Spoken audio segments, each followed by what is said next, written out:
29 अप्रैल 2024 के दिन Mumbai high court के एकल पीठ के न्यायाधीश श्री माननीय पृथ्वीराज चौहान ये होते हैं और इनके सामने एक अपराधी को पेश किया जाता है जो काफी दिनों से जेल की सजा काट रहा होता है। अपराधी ने जमानत के लिए अपील की हुई थी, याचिका दायर की हुई थी। जज साहब उस अपराधी को देखते हैं और उसकी जो फाइल होती है उस फाइल को देखते हैं। फाइल के साथ में ही एक 27 पन्नों की डायरी होती है। उस डायरी पर जज साहब नजर मारते हैं और उस अपराधी से कहते हैं कि तुम बाहर जाकर और क्या करना चाहते हो और कितनी मासूम लड़कियों की तुम जिंदगी बर्बाद करना चाहते हो। कोर्ट ने तुम्हारी पत्नी को तो जमानत दे दी है, लेकिन तुम्हें जमानत नहीं मिल सकती क्योंकि तुम जैसे लोगों को बाहर खुला छोड़ना बहुत ही समाज के लिए खतरनाक साबित होता है, इसीलिए तुम्हें जमानत नहीं मिल सकती। जो अपराधी होता है ये बहुत मिन्नतें करता है, बार बार वो कोशिश करता है कि साहब मुझे एक बार का जमानत दे दीजिए, आइंदा से मैं ऐसी हरकतें नहीं करूंगा। लेकिन जज साहब जो होते हैं उसकी अपील नामंजूर कर देते हैं, उसे जमानत देने से इनकार कर देते हैं। आखिर इस व्यक्ति ने ऐसा क्या अपराध किया था और किन मासूम लड़कियों की यहाँ बात चल रही थी, यही आज हम इस वीडियो में विस्तार से जानते हैं, तो इस वीडियो को अंत तक जरूर देखें। नमस्कार दोस्तों, मेरा नाम है संजय और आशा करता हूँ कि आप सभी अपने परिवार के साथ खुश होंगे, सुरक्षित होंगे। तो दोस्तों, घटना है मुंबई शहर की ही और इसी मुंबई शहर में एक परिवार रहा करता था। उस परिवार में पति पत्नी और उनकी एक 6-7 साल की बच्ची होती है। जो पति होता है ये अब सऊदी अरब में जाकर कुछ काम करने की सोचता है और वो वीज़ा के लिए कुछ अप्लाईमेंट भी कर देता है, उसका वीज़ा भी लग जाता है और वो सऊदी अरब काम करने के लिए चला जाता है। अब वो वहाँ जाकर काम करने लगता है तो उसकी पत्नी अपनी बच्ची को लेकर यहाँ अपना गुजर बसर करने लगती है। छोटा मोटा वो काम करके अपना और अपनी बच्ची का पेट पाला करती थी और अपने इस संसार को थोड़ा बहुत हाथ बटाया करती थी। अब यह बच्ची इस तरह से स्कूल में जाया करती थी। धीरे धीरे करके यह बच्ची की उम्र उस वक्त 8 साल की रही होगी और तभी इसके एक पड़ोस में एक अंकल होते हैं। वह अंकल इस लड़की का कभी लाड़ प्यार किया करते थे, इसका दुलार किया करते थे और इस बच्ची को कुछ खाने की चीजें भी दिया करते थे। अब जब ये अंकल इस बच्ची को इस तरह से कुछ खाने पीने की चीजें दिया करते थे तो ये बच्ची भी उनके पास से वो लिया करती थी। लेकिन धीरे धीरे अब जो अंकल होते हैं, जब उस बच्ची की माँ काम पर जाया करती थी और बच्ची जब स्कूल से घर वापस आकर अपने घर पर पढ़ाई किया करती थी या फिर घर के छोटे मोटे काम किया करती थी, ऐसे में जो पड़ोस का अंकल होता था इस बच्ची को अकेली पाकर उसको फिर कुछ खाने की चीजें लाकर दिया करता था। अब वो चीजें उस लड़की को जब दिया करता था, लड़की जब वो उसकी दी हुई चीजें खाने लगती थी तो जो ये अंकल होता है, ये अंकल तब उस वक्त ये 35 से 40 साल का होता है और वो बच्ची उस वक्त 8 साल की होती है। अब ये 8 साल की बच्ची के साथ ये अधेड़ उम्र का जो इंसान होता है ये उस बच्चे के साथ अश्लील हरकतें करने लगता है, उसकी बच्ची को यहाँ वहाँ छूने लगता है। उस बच्ची को अब इस तरह से कुछ अश्लील हरकतें करने लगता है तो बच्ची फिर उसको रोकने की कोशिश करती है, उससे दूर जाने की कोशिश करती है। जो पड़ोसी होता है वो उस बच्ची को और अपने पास खींच लेता है और उसे फिर अब धमकाने लगता है, तुम मुझसे दूर भागने की कोशिश करोगी तो मैं तुम्हारा गला घोटकर यहीं पर तुम्हें जान से मार दूंगा। जब ऐसी धमकी दी जाती है तो बच्ची सहम जाती है, डर जाती है और डर के मारे फिर जैसे वो अंकल कहते हैं उसी तरह से वो बच्ची अब एक जगह खामोश खड़ी रह जाती है। और जो अंकल होता है उस बच्चे के साथ फिर इसी तरह से अश्लील हरकतें करने लगता है। और जब धीरे धीरे करके इसी तरह से दिन बीत रहे होते हैं तो आगे से जो अंकल थे ये लाकर उस बच्ची को फिर से ऐसी चीजें खाने के लिए दिया करता था। अब ये जो बच्ची होती है ये डर के मारे जो अंकल दिया करते थे वो चीज़ अब खाने लगती है। पहले तो मना कर देती है लेकिन फिर से अंकल जो होता है उसे आंखें दिखाने लगता है, उसे डराने लगता है, तो ये बच्ची उसी तरह से फिर खामोश खाने लगती है। अब जब बच्ची खाने लगती है तो अंकल की जो हरकतें होती है ये अब धीरे धीरे बढ़ जाती है और उसी वक्त जो अंकल होता है सारी हदें पार कर देता है, उस बच्चे के साथ ये संबंध बना देता है। इस बच्ची को उस अंकल ने इस तरह से डराया धमकाया था कि इसके बारे में वो ना तो अपनी माँ को बता सकती थी, ना अपने किसी दोस्त को बता सकती थी, ना टीचर से ये बात कह पाती थी। बच्ची अब इसी तरह से खामोश रह जाती है और इतनी सी उम्र में उस बच्ची पर इस तरह से अत्याचार हो जाता है तो ये बच्ची खुद के खुद मन में दुखी होकर इसी तरह से फिर स्कूल जाया करती थी, घर आया करती थी। जब भी घर आया करती थी तो ये अंकल इसी तरह से कुछ ना कुछ उसे चीजें ला कर दिया करते थे। और जब इसी तरह से कुछ आगे दिन बीत रहे होते हैं, बच्ची अब धीरे धीरे करके बड़ी हो जाती है। अब 8 साल से 9 साल, 9 साल से 10 साल, इस तरह से जब बड़ी होने लगती है तो बच्ची को एक तरह से फिर वो आदत पड़ जाती है कि जब कभी वो बच्ची घर पर आया करती थी तो वो अब उस अंकल का रास्ता देखने लगती है कि अंकल कब आएंगे और इस लड़की के साथ वो संबंध बनाएंगे।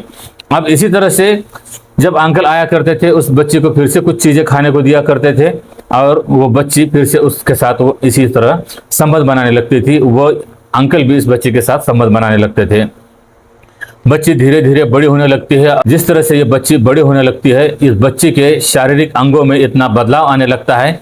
जैसे इसकी उम्र 10 साल की होती है तो ये बच्ची अब 13 से 14 साल की दिखने लगती है। जैसे ये बच्ची अब 12 साल की हो जाती है तो ये 16 से 17 साल की दिखने लगती है।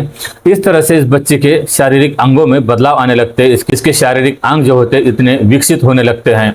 और जब इसी तरह से अंकल हर रोज उस लड़की के साथ संबंध बनाया करते थे तो अब ये लड़की भी इसी तरह से अब अंकल के साथ एक तरह से संबंध बनाने की इस लड़की को भी लत सी लग जाती है। और ये लड़की भी अब खुद होकर अंकल को बुलाया करती थी और अंकल आने की वो राह देखा करती थी। लेकिन जैसे जैसे अब बच्ची को समझ आ रहा था कि ये जो कुछ भी अंकल करते हैं ये उसके साथ बहुत ही बुरा हो रहा है और उसके लिए ये ठीक नहीं है। बच्ची अब अपनी माँ को बताने की कोशिश करती है लेकिन वो अपनी माँ से कुछ इसके बारे में कह नहीं पाती। और धीरे धीरे करके अब ये बच्ची 16 साल की हो जाती है। इस तरह से जो पड़ोस का अंकल होता है, यकीन नहीं होता कि 8 सालों से उस बच्ची पर इस तरह का अत्याचार करता हुआ आ रहा था। बच्ची एकदम से अब बड़ी हो गई थी, उसके शारीरिक अंग भी बहुत बड़े हो चुके थे और इस तरह से अंकल उसके साथ शारीरिक संबंध बनाता आ रहा था। लेकिन 2020 में मार्च महीने में ये जो बच्ची होती है ये अपनी माँ से बताने की कोशिश करती है। उस माँ के पास जाती है और कहती है कि माँ, जो पड़ोस के अंकल है ये अंकल ऐसा पता नहीं क्या मुझे खाने की चीज़ें देते हैं और उनकी चीज़ें खाने के बाद ऐसा होता है कि मेरे शरीर में कुछ झंझनाहट होने लगती है और मुझे ऐसा लगता है कि किसी पुरुष के साथ बैठ जाऊं, उसके साथ संबंध बनाऊं, उसके सहवास में रहूं, ऐसा ही मुझे लगता है। और मैं इसी तरह से जो पड़ोस के अंकल है उनके साथ इस तरह से मैं कुछ समय बिताया करती हूँ। जब इस बच्ची की माँ इसकी बातें सुनती है तो माँ भी सुनकर भी अनसुना कर देती है और बच्ची बार बार माँ से यही बात कहने की कोशिश कर रही होती है। तो आखिरकार माँ भी कह देती है कि बेटा, तुम जिस अंकल के बारे में बताने जा रहे हो ना, वो अंकल बहुत ही एक गुंडा किस्म के अंकल है, वो बहुत खतरनाक इंसान है और घर पर तुम और मैं अकेली दोनों महिलाएं रहती हैं और ऐसे में तुम्हारे पिता भी घर पर नहीं होते, वो बाहर देश गए हुए हैं पैसे कमाने के लिए और घर पर हम दोनों ही माँ बेटी हैं। अगर हम उसका कुछ विरोध करेंगे या फिर उससे कुछ कहेंगे तो हो सकता है कि वो हमारी किसी जान को भी नुकसान पहुंचा सकते हैं। अब लड़की भी इसकी बात सुनकर खामोश हो जाती है और फिर वो इसी तरह से अंकल उस लड़की के साथ अब संबंध बनाने लगते हैं। जब ये अंकल 40 साल के होते हैं तो वो बच्ची 8 साल की होती है। लेकिन अब ये बच्ची धीरे धीरे करके अब 16 से 17वें साल में पहुंच जाती है। तब ये लड़की अब जवान हो जाती है, बड़ी हो जाती है और जो अंकल होते हैं ये अब धीरे धीरे करके बुढ़ापे की ओर बढ़ रहे होते हैं। ऐसे में लड़की के अंग में शारीरिक सुख की इच्छाएं जो होती है ये तेज होने लगती है और जो अंकल होते हैं अब उस लड़की को भी एक तरह से उसकी बराबरी नहीं कर पाते, उस लड़की को संतुष्ट नहीं कर पाते थे।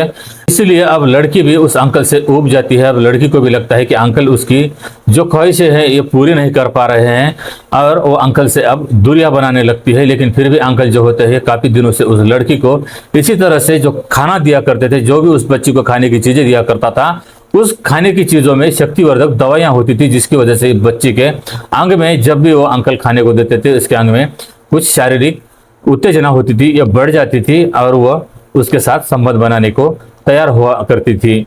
और अंकल भी इसी तरह से उसे डरा धमका कर उसके साथ संबंध बनाया करते थे। लेकिन अब 2021 के मई महीने में ये लड़की अचानक एकाएक घर से गायब हो जाती है और जब उसकी माँ उस लड़की की तलाश करती है तो वो लड़की कहीं पर उसे नजर नहीं आती। उसके सब परिजन देखे जाते हैं, उस लड़की के दोस्तों से मिलकर पूछताछ की जाती है, लेकिन वो लड़की का कोई अता पता नहीं चलता। आखिरकार थक हार कर वो जो माँ होती है अपने पति से कहती है कि हमारी बेटी लापता हो गई है, पता नहीं कहाँ चली गई है। तब जो उसका पति होता है वो भी सऊदी अरब से वापस आ जाता है। यहाँ आने के बाद बच्चे की यहाँ वहाँ तलाश करता है, कुछ अपने दोस्तों को साथ लेता है, कुछ अपने परिजनों को साथ लेकर बच्चे की तलाश करता है, लेकिन बच्चे का कहीं आता पता नहीं चलता। आखिरकार थक हार कर ये भी पुलिस थाने चला जाता है और थाने जाकर FIR दर्ज कराता है कि मेरी 17 साल की बेटी है और ये लापता हो गई है। तब पुलिस भी इसकी शिकायत दर्ज कर लेते हैं और पुलिस भी फिर आगे की जांच में जुट जाते हैं। शुरुआत में पुलिस उस लड़की का नंबर लेकर उससे संपर्क करने की कोशिश कर रहे होते हैं, लेकिन लड़की जो होती है वो उसका मोबाइल बंद आ रहा था, उसने मोबाइल अपने घर पर ही रखा हुआ था। और जब पुलिस जाकर उस लड़की के कमरे की तलाशी करते हैं कि हो सकता हो कोई सुराग उस लड़की का मिल जाए, उस लड़की के किसी और के साथ संपर्क थे, किसी के प्रेम संबंध में पड़ी हुई थी। इन सब बातों की जब पुलिस जाकर जांच करने की कोशिश करते हैं तो बच्ची के कमरे में एक पुलिस के हाथ डायरी लग जाती है। वो डायरी 27 पन्नों में लिखी हुई होती है और लड़की ने जब से ये डायरी लिखी हुई थी, वो 8 साल की उम्र से ये डायरी लिखी हुई थी। उसने अपनी 8 साल की उम्र की कहानी इस पूरी डायरी में लिखी हुई थी कि किस तरह से उसके पड़ोस के अंकल उस बच्ची को कुछ खाने पीने की चीजें दिया करते थे और उसके साथ जबरदस्ती शारीरिक संबंध बनाया करते थे। धीरे धीरे करके उस लड़की को एक तरह से अब वो अंकल के साथ संबंध बनाने की लत लग जाती है। आगे से फिर वो लड़की खुद उस अंकल की रास्ता देख रही होती है कि कब अंकल आएंगे, उसे संतुष्ट करेंगे। पता नहीं अंकल उसको खाने में क्या दिया करते थे, जिसकी वजह से लड़की के शारीरिक अंग भी बहुत तेजी से बढ़ने लगते हैं। लड़की छोटी उम्र में भी बड़ी दिखाई देने लगती है और इसकी वजह वो शक्तिवर्धक दवाइयाँ होती हैं। जब पुलिस इस तरह से वो डायरी पढ़ती है तो जो पड़ोस के अंकल होते हैं उनके पास जाकर उसे उठा लिया जाता है, उससे पूछताछ की जाती है। और जब पूछताछ की जाती है तो डायरी में उस बच्ची ने इस तरह से भी लिखा हुआ था कि जब वो अंकल उस लड़की के साथ संबंध बना रहे थे तो एक बार उनकी पत्नी ने भी इस दोनों को इस तरह से देखा था, आपत्तिजनक स्थिति में देखा था, लेकिन पत्नी ने भी अपने पति को रोकने की कोशिश नहीं की, इसका विरोध करने की कोशिश नहीं की और वो उस महिला का भी नाम उस बच्चे ने अपनी डायरी में लिख रखा होता है। दोनों पति पत्नी को गिरफ्तार कर लिया जाता है और पति से पूछताछ की जाती है कि तुमने इस बच्ची के साथ इतने दिनों से इस तरह से गंदा काम किया है, ये सही है या गलत है। जब पूछताछ हो जाती है, सख्ती से पूछताछ की जाती है, तो जो पड़ोस का अंकल होता है वो भी बताता है कि ये बच्ची ने जो कुछ भी लिखा है ये सब सही है और मैंने इस तरह से 8 साल की जो बच्ची होती है तब से उस बच्ची के साथ इस तरह से गंदा काम शुरू किया था। लेकिन अब वो बच्ची कहाँ गई है इसके बारे में मैं कुछ नहीं जानता और पुलिस को भी लगता है कि ये सही बोल रहा है और पुलिस भी उस लड़की की तलाश करते हैं। उस लड़की को लाया जाता है। जब वो लड़की मिलती है तो उसके साथ में एक लड़का भी मिलता है। वो लड़की उस लड़के के साथ भाग चुकी थी और जब उस लड़की को लाकर उसका टेस्ट किया जाता है, मेडिकल टेस्ट होता है, क्योंकि लड़की नाबालिग होती है, उसकी उम्र अभी 17 साल की होती है, इसीलिए जब लड़की के मेडिकल किए जाते हैं, टेस्ट किए जाते हैं तो उसके मेडिकल में ऐसा ही पाया जाता है कि उसके जो शारीरिक अंग होते हैं ये काफ़ी तेज़ी से बढ़े हुए होते हैं और उसके शरीर में एक तरह से बीमारी लग जाती है कि उसे अब सहवास किए बिना, संबंध बनाए बिना वो लड़की अब रह ही नहीं पाती थी। अब उसकी इच्छाएं इतनी तेज होने लगी थी, उस लड़की को हर रोज संबंध चाहिए होता है। जब ये अंकल उसके बूढ़े हो गए थे तो वो उसकी इच्छाएं पूरी नहीं कर पा रहा था, इसीलिए ये बच्ची अब किसी नौजवान लड़के का सहारा ढूंढती है जो इसकी इच्छाओं को पूरा कर सके, इसकी शारीरिक जरूरतों को पूरा कर सके। इसीलिए वो लड़की एक जवान लड़के को लेकर भागी हुई थी। इस तरह से जो पड़ोस का अंकल होता है, इस व्यक्ति ने एक छोटी सी नाबालिग बच्ची के साथ इस तरह से गंदा काम शुरू किया था। तो तब इस व्यक्ति को गिरफ्तार कर लिया जाता है। दोनों पति पत्नी काफी दिनों तक जेल में रहते हैं और उसके बाद जो उसकी पत्नी होती है उसे तो जमानत दे दी जाती है, लेकिन जो पड़ोस का अंकल होता है उसे जमानत देने से जज साहब मना कर देते हैं। तो दोस्तों, इस पूरी कहानी को आप लोगों को सुनाने का उद्देश्य किसी की भावनाओं को आहत पहुंचाना या किसी को बदनाम करना नहीं है, बल्कि ऐसी घटनाओं से आप लोगों को सचेत करना है, जागरूक करना है, सावधान करना है। और ये पूरी जो कहानी है, एक बहुत ही बड़ा चैनल है जो कि सिर्फ क्राइम स्टोरीज सुनाता है और इसी चैनल से मैंने स्टोरी ली हुई है। और अगर ये वीडियो, ये जानकारी आप लोगों को पसंद आई हो तो इस वीडियो को लाइक करें और ऐसे ही अनसुनी कहानियां हर रोज सुनने के लिए अपने चैनल को सब्सक्राइब अवश्य करें। तो मिलते हैं ऐसे ही अगली वीडियो में, तब तक अपना ख्याल रखना। जय हिंद, जय भारत।